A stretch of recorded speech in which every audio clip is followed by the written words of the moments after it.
गांव के बाहर एक पुराना और सुनसान पेड़ था जिसे लोग श्रापित वटवृक्ष कहते थे। कहते हैं कि सैकड़ों साल पहले वहां एक तांत्रिक की मृत्यु हुई थी जिसने अपनी अंतिम सांसों में उस पेड़ को श्रापित कर दिया था।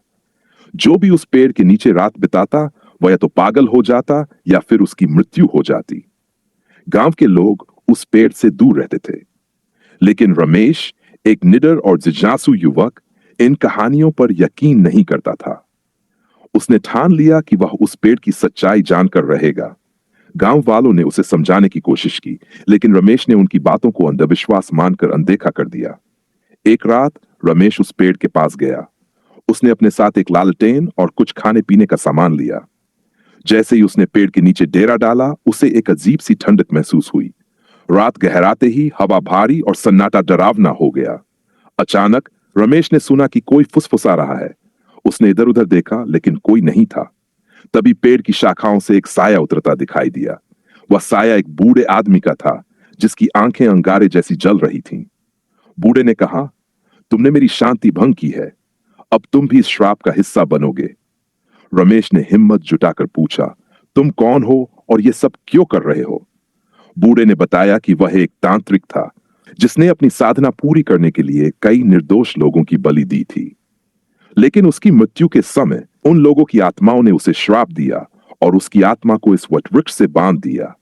अब वह दूसरों की आत्माओं को अपने साथ जोड़कर अपनी शक्ति बढ़ाने की कोशिश करता था।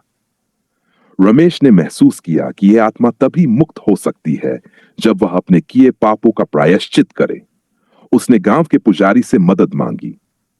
पुजारी ने रमेश को एक यज्ञ करने की सलाह दी, जिसमें उन निर्दोष आत्माओं की शांति के लिए प्रार्थना की जानी थी।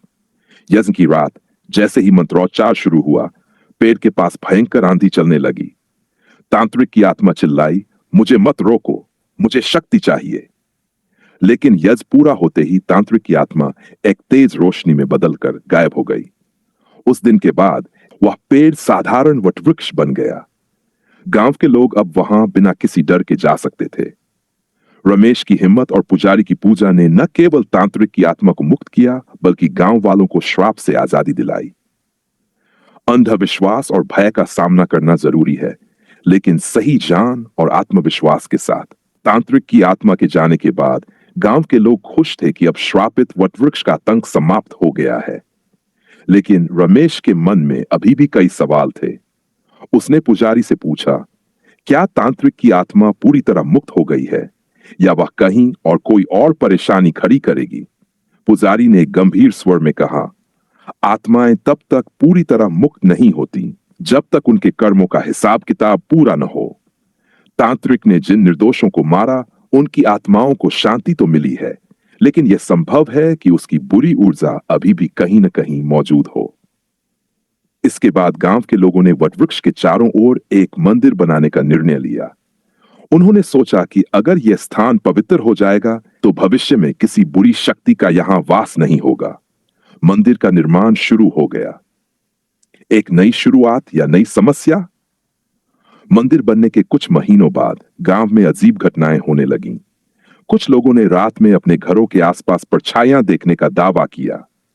बच्चों ने कहा कि उन्हें सपने में कोई बूढ़ा व्यक्ति दिखाई देता है जो उनसे मदद मांगता है। रमेश को लगा कि ये घटनाएं सामान्य नहीं हैं। उसने अपने मित्र गोपाल से बात की, जो पास के शहर में तंत्र मंत्र और आत्माओं के बारे में जानकारियों का अध्ययन कर रहा था। गोपाल ने रमेश को चेतावनी दी, हो सकता है तांत्रिक की बुरी ऊर्जा ने किसी और रूप में फिर से आकार लिया हो। हमें इसकी जड़ तक जाना होगा। वटवृक्ष के नीचे का रहस्य।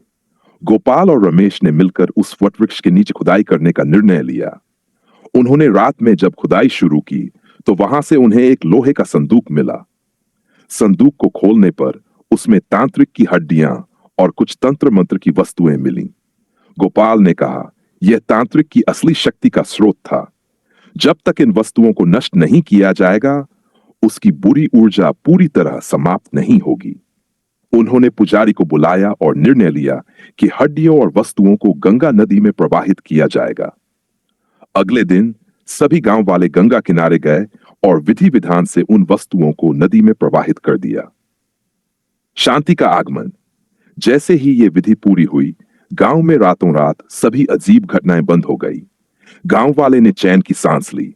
वटवृक्ष के पास बने मंदिर में रोज पूजा अर्चना शुरू हो गई। अब यह स्थान डर का नहीं बल्कि आस्था और शांति का प्रतीक बन गया। रमेश को गांव के लोग नायक की तरह मानने लगे। उसने साबित कर दिया कि सही दिशा में की गई मेहनत और जान से किसी भी बुराई का अंत किया जा सकता है। अंत में श्रापित वटवृक्ष केवल एक कहानी बनकर रह गया, लेकिन रमेश के साहस की गाथा पीढ़ियों तक सुनाई जाती रही। गांव में शांति लौट आई थी। वटवृक्ष अब एक पवित्र स्थल बन चुका था, लेकिन रमेश का मन अभी भी पूरी तरह शांत नहीं था। उसने महसूस किया कि उसके जीवन में इन घटनाओं का एक बड़ा उद्देश्य था। वह समझ गया था कि उसके पास अदृश्य शक्तियों को पहचानने और उनसे निपटने का विशेष हुनर था। एक नई चुनौती। कुछ महीनों बाद पास के गांव चांदपुर से एक आदमी रमेश के पास आया। वह घबराया हुआ था और बोला, भाई साहब, हमारे गांव में भी अजीब घटनाएं हो रही हैं। लोग गायब हो रहे हैं और रात में किसी स्त्री के रोने की आवाजें सुनाई देती हैं। क्या आप हमारी मदद करेंगे? रमेश ने पहले तो मना किया, क्योंकि वह एक सामान्य जीवन जीना चाहता था। लेकिन पुजारी ने उसे समझाया, भगवान ने तुम्हें एक विशेष शक्ति दी है। यदि तुम लोगों की मदद नहीं करोगे तो यह शक्ति व्यर्थ हो जाएगी। रमेश ने चांदपुर जाने का फैसला किया। उसके साथ गोपाल भी गया। भूतिया हवेली चांदपुर पहुंचकर उन्हें पता चला कि सारी घटनाएं गांव के किनारे स्थित एक पुरानी हवेली से जुड़ी हैं। हवेली के बारे में कहा जाता था कि वहां कभी एक धनी परिवार रहता था, लेकिन एक रात पूरी हवेली आग में जलकर खाक हो गई। जाट और परिवार के सभी लोग मारे गए। गांव वालों का मानना था कि उस परिवार की आत्माएं अब भी उस हवेली में भटक रही हैं। रमेश और गोपाल ने रात को हवेली में जाकर सारी सच्चाई जानने की ठानी। हवेली में डरावनी रात। रात के अंधेरे में जब हवेली की ओर कदम बढ़ाए तो हवा अचानक ठंडी हो गई। दरवाजे अपने आप खुलने और बंद होने लगे। जैसे ही उन्होंने अंदर कदम रखा, फर्श पर खून के धब्बे दिखाई दिए। हवेली के कोने से किसी के रोने की आवाज आ रही थी। आवाज का पीछा करते हुए वे एक कमरे में पहुंचे। वहां एक औरत की छाया दिखाई दी जो चीख रही थी, मुझे इंसाफ चाहिए। रमेश ने हिम्मत करके उससे पूछा, तुम कौन हो और तुम्हें क्या चाहिए? औरत की आत्मा ने बताया कि वह इस घर की बहू थी। उसके पति और ससुराल वालों ने उसे दहेज के लिए जिंदा जला दिया था। उसकी आत्मा को तभी शांति मिलेगी जब उसके हत्यारों का पर्दाफाश होगा और उसे न्याय मिलेगा। सच्चाई उजागर करना। रमेश और गोपाल ने गांव में इस मामले की छानबीन शुरू की। उन्होंने पुराने रिकॉर्ड खंगाले और पता लगाया कि औरत के पति ने दूसरी शादी कर ली थी और अब शहर में एक बड़े व्यापारी के रूप में रह रहा था। रमेश ने पुलिस को सारी जानकारी दी। पुलिस ने जांच के बाद उस आदमी को गिरफ्तार कर लिया। जब उसे सजा मिली तो हवेली में होने वाली सारी अजीब घटनाएं अपने आप बंद हो गई। और चांदपुर के लोग रमेश और गोपाल के शुक्रगुजार थे। रमेश ने महसूस किया कि उसकी जिंदगी अब एक अलग रास्ते पर है। वह केवल अपने लिए नहीं बल्कि उन आत्माओं के लिए जी रहा था जिन्हें न्याय की जरूरत थी। यह उसकी शुरुआत थी, एक ऐसे सफर की जिसमें उसे हर बार एक नई आत्मा, एक नई कहानी और एक नई चुनौती का सामना करना था। कानपुर में शांति लौट आई थी और रमेश ने यह महसूस किया कि अब उसका जीवन सिर्फ साधारण नहीं रह सकता। वह खुद को एक साधक के रूप में देखता था, जिसे अपनी विशेष शक्तियों के माध्यम से न केवल बुरी आत्माओं से लड़ना था बल्कि इंसानियत की सेवा भी करनी थी।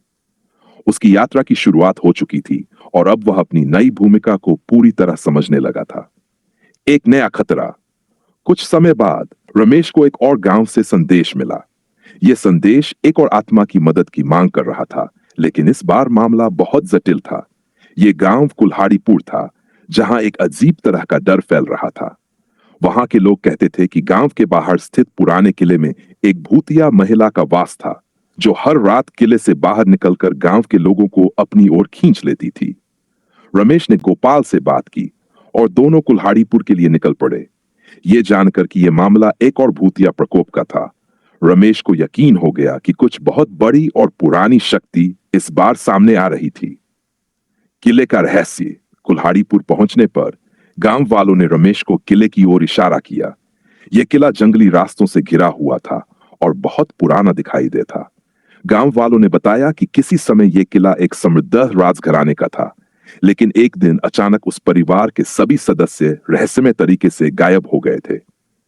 उसके बाद से किले में एक औरत की आत्मा दिखाई देती थी, जो अपने खोए हुए परिवार को ढूंढती रहती थी। रमेश और गोपाल किले के पास पहुंचे।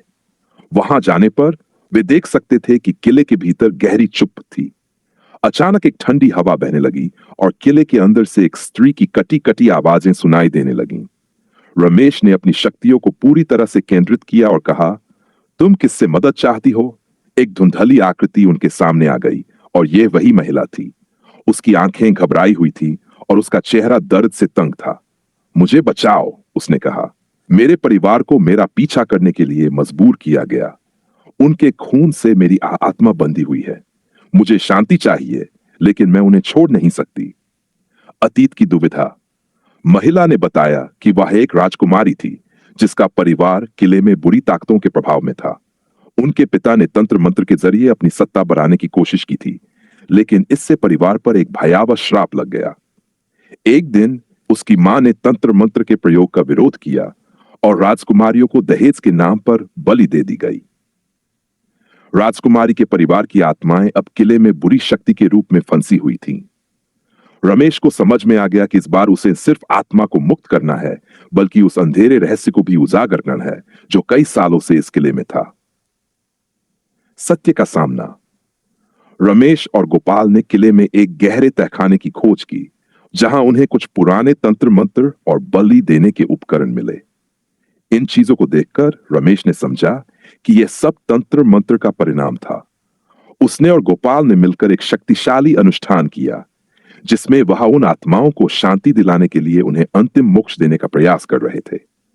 रात को जैसे ही अनुष्ठान पूरा हुआ, किले के अंदर एक जोरदार आवाज गूंज उठी और एक चकाचौंध रोशनी से सब कुछ घिर गया। राजकुमारी और उसके परिवार की आत्माएं एक साथ उठकर किले के ऊपर आकाश में विलीन हो गई। आत्माओं की मुक्ति और शांति। किले से निकलते हुए रमेश ने देखा कि किले का माहौल अब पूरी तरह से बदल चुका था। जो अंधेरा और डर था, वह खत्म हो चुका था। गांव वालों ने उसे धन्यवाद दिया और उसकी वीरता की सराहना की। रमेश और गोपाल ने महसूस किया कि उनकी यात्रा अभी खत्म नहीं हुई है। यह बस एक और अध्याय था जो खत्म हुआ था। रमेश ने यह तय किया कि वह उन बुरी शक्तियों से न केवल जूझेगा, बल्कि हर जगह जहां कोई आत्मा पीड़ित है, उसकी मदद करेगा। उसकी यात्रा अब एक मिशन बन चुकी थी, शांति की ओर। अंतिम संदेश। जब भी कोई भूत या संकट सामने आता है, वह सिर्फ एक भूत या आत्मा का मामला नहीं होता। वह एक अतीत की त्रासदी और अनसुलझे सवालों का परिणाम होता है, जिसे शांति और समझ से सुलझाना होता है।